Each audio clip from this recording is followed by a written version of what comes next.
Korea is one of the most educated nations on earth.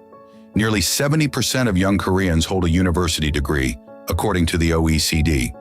But not all degrees are equal, and not all roads to them are open. A single administrative district in the southern Seoul, home to roughly 500,000 people out of a nation of 52 million, produces a wildly disproportionate share of students admitted to Korea's top 3 universities. That raises a question that cuts to the heart of Korean society. Is the country's famous meritocracy actually a geography lottery in disguise? The district in question is Gangnam-gu, and the numbers are stark. Data compiled by the Korean Ministry of Education and reported widely in Korean media show that Gangnam-gu, Seocho-gu, and Songpa-gu, the 3 contiguous southern districts often called the Gangnam Belt, together send students to Seoul National University, Yonsei, and Korea University at rates several times the national average. Apartment prices in Gangnam-gu rank among the highest in Asia. The KB Real Estate Index consistently shows average prices exceeding 2 billion Korean won per unit, roughly 1.5 million US dollars. Household spending on private tutoring, called Hagwon, is also concentrated here.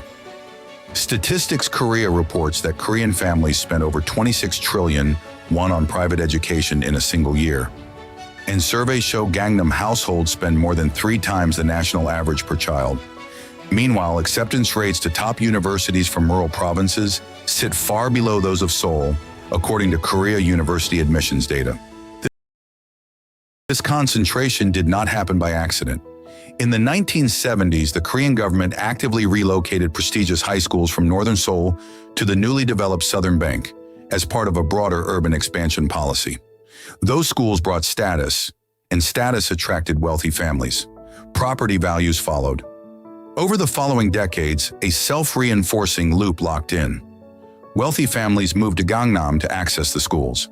Their presence funded the private tutoring industry, which made local students more competitive, which reinforced the district's reputation, which pushed property prices even higher. The Hagwon industry, now a multi-trillion won sector, grew densest precisely where demand and disposable income were highest. Korea's university entrance exam, the Sunyoung, was designed to be a universal leveler, but preparation for it became deeply unequal. A student in Gangnam can attend specialized cram schools every evening. A student in a small province often cannot. Equal rules applied to unequal preparation produce unequal outcomes, and the geography of preparation is largely the geography of wealth. The costs are borne far beyond Gangnam's borders. Korea's fertility rate fell to 0.72 in 2023, the lowest ever recorded for any country, according to Statistics Korea. And researchers at institutions including the Korea Development Institute have pointed to education costs as a significant factor. Families delay or forgo having children because the perceived price of raising a child competitively is simply too high.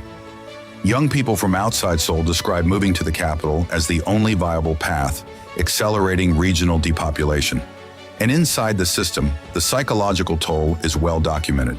The Korean Ministry of Education's own surveys show that student happiness ranks among the lowest in the OECD. The Gangnam Premium does not just sort winners and losers at university entrance.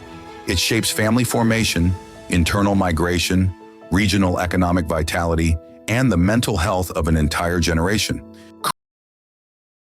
Korea is not alone in this. From London's catchment area schools to New York's zip code-driven university pipelines, the same pattern repeats. When access to elite education is bundled with real estate, wealth compounds across generations and geography becomes destiny. What makes Korea's version distinctive is its speed and its visibility. The concentration happened within a single lifetime, in a single city, in a district you can point to on a map. That clarity makes Korea an unusually sharp mirror for any society that conflates a competitive examination with a fair one. The Sunyoung tests knowledge. It does not test opportunity. And if opportunity is already decided before the exam begins, decided by which side of a river a child is born on, then the question is not whether the system is meritocratic. The question is whether it was ever designed to be.